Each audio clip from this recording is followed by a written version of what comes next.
Ananthkumar ಹೆಗಡೆಗೆ ticket miss ಆಗುವಂತಹ ಸಾಧ್ಯತೆಯೇ ಹೆಚ್ಚಾಗಿ ಗೋಚರಿಸ್ತಾ ಇದೆ. ಉತ್ತರ ಕನ್ನಡದ ಟಿಕೆಟ್ ತನಗೇ ಸಿಕ್ಕುತ್ತೆ ಅನ್ನೋ ರೀತಿಯಲ್ಲಿ ಅವರು ಓಡಾಟವನ್ನ ನಡೆಸಿದ್ದಾರೆ. ಆದರೆ ಸದ್ಯ ಕಾಗೇರಿ ಮತ್ತು ಮಾಜಿ ಸಿಎಂ ರಾಮಕೃಷ್ಣ ಹೆಗಡೆ ಅವರ ಮೊಮ್ಮಗನ ಹೆಸರು ಕೇಳಿ ಬರ್ತಾ ಇದೆ.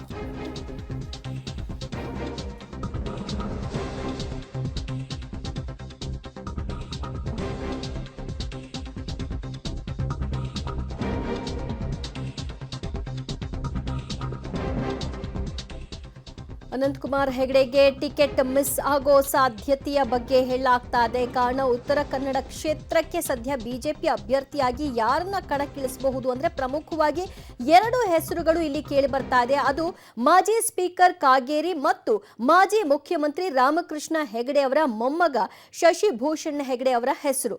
ರಾಮಕೃಷ್ಣ ಹೆಗಡೆ ಮೊಮ್ಮಗ ಶಶಿಭೂಷಣ್ ಹೆಗಡೆ ವರಿಷ್ಠರ ಜೊತೆಗಾಗಲೇ ಚರ್ಚೆಯನ್ನು ಕೂಡ ನಡೆಸಿದ್ದಾರೆ ಅಂತ ತಿಳಿದು ಬರ್ತಾ ಇದೆ. ಈ ಹಿಂದೆ ಜೆಡಿಎಸ್ ನಲ್ಲಿ ಸ್ಪರ್ಧೆ ಮಾಡಿದ್ರು. ಅನಂತರದಲ್ಲಿ ಸೋಲ ಕಂಡ ನಂತರದಲ್ಲಿ ಮತ್ತೆ ಬಿಜೆಪಿಗೆ ಸೇರ್ಪಡೆಯಾಗಿದ್ರು.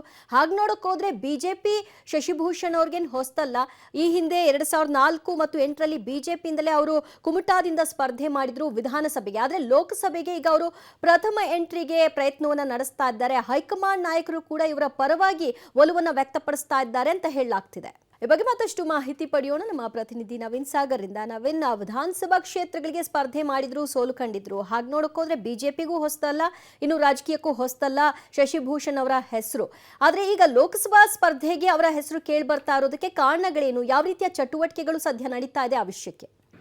ನಿಜವಾಗ್ಲೂ ಉತ್ತರ ಕನ್ನಡ ಜಿಲ್ಲೆಯಲ್ಲಿ ಲೋಕಸಭಾ ಬಿಜೆಪಿ ಅಭ್ಯರ್ಥಿಗಳ ಒಂದು ಕಗ್ಗಂಟಾಗಿರುವಂಥದ್ದು ಯಾರನ್ನ ಮಾಡಬೇಕು ಅಂತ. ಯಾಕಂತಂದರೆ ಅನಂತಕುಮಾರ್ ಹೆಗಡೆ ಅವರಿಗೆ ಅವಕಾಶವನ್ನು ಕೊಡಬಾರ್ದು ಅನ್ನೋಂಥ ಒಂದು ನಿರ್ಧಾರ ಆಗಿರೋದ್ರಿಂದಾಗಿ ಹೊಸಬರಿಗೆ ಅವಕಾಶವನ್ನು ಕೊಡಬೇಕು, ಅದರಲ್ಲಿ ಯುವಕರಿಗೆ ಹೆಚ್ಚಿನ ಅವಕಾಶವನ್ನು ಕೊಡಬೇಕು, ಬ್ರಾಹ್ಮಣ ನಾಯಕರಿಗೆ ಇಲ್ಲಿ ಅವಕಾಶವನ್ನು ಕೊಡಬೇಕು ಅನ್ನುವಂಥ ಒಂದು ಮಾತು ಬಿ ಜೆ ಪಿ ಅಂಗದಲ್ಲಿರುವಂಥದ್ದು. ಇಂಥದ್ರಲ್ಲಿ ಈಗ ಕಾಗೇರಿ ಅವರ ಹೆಸರು ಮೊದಲು ಕೇಳಿ ಬರ್ತಾ ಇತ್ತು. ಅದರ ಜೊತೆಗೆ ಈಗ ಶಶಿಭೂಷಣ್ ಹೆಗಡೆ ರಾಮಕೃಷ್ಣ ಅವರ ಮೊಮ್ಮಗರಾಗಿರುವಂಥವರು ಇವರು ಮೊದಲು JDSನಲ್ಲಿದ್ದರು. ನಂತರದಲ್ಲಿ ಈಗ ಬಿಜೆಪಿಗೆ ಕಳೆದ ವಿಧಾನಸಭಾ ಚುನಾವಣೆಯ ಸಂದರ್ಭದಲ್ಲಿ ಬಿಜೆಪಿಗೆ ಆಗಮಿಸಿದ್ರು. ಅದಕ್ಕೂ ಹಿಂದೆ ಬಿಜೆಪಿಲಿದ್ದು 2 ಬಾರಿ ಕುಮಟಾ ಕ್ಷೇತ್ರದಿಂದ ಅವರು ವಿಧಾನಸಭಾ ಚುನಾವಣೆಗೆ ಸ್ಪರ್ಧೆಯನ್ನು ಮಾಡಿದಂಥವ್ರು.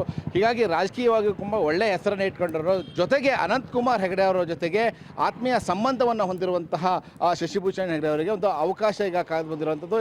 ನಿನ್ನೆ ದಿನ ಬೆಂಗಳೂರಿನಲ್ಲಿ ಕೂಡ ಸಭೆ ನಡೆಸಿ ಅವರಿಗೆ ಅವರ ಮಾತುಗಳನ್ನು ಕೂಡ ಕೇಳ್ಕೊಂಡಿರುವಂಥದ್ದು. ನೀವು ನಿಲ್ಲಕ್ಕೆ ರೆಡಿ ಇದ್ದೀರಾ ಅನ್ನುವಂತಹ ಒಂದು ಹೈಕಮಾಂಡ್ನವರು ಕೇಳುವಂತಹ ಇದರಿಂದಾಗಿ ಇವಾಗ ಶಶಿಭೂಷಣ್ ಹೆಗಡೆ ಅವರ ಮಾತುಗಳು ಕೇಳಿ ಬಂದಿರುವಂಥದ್ದು.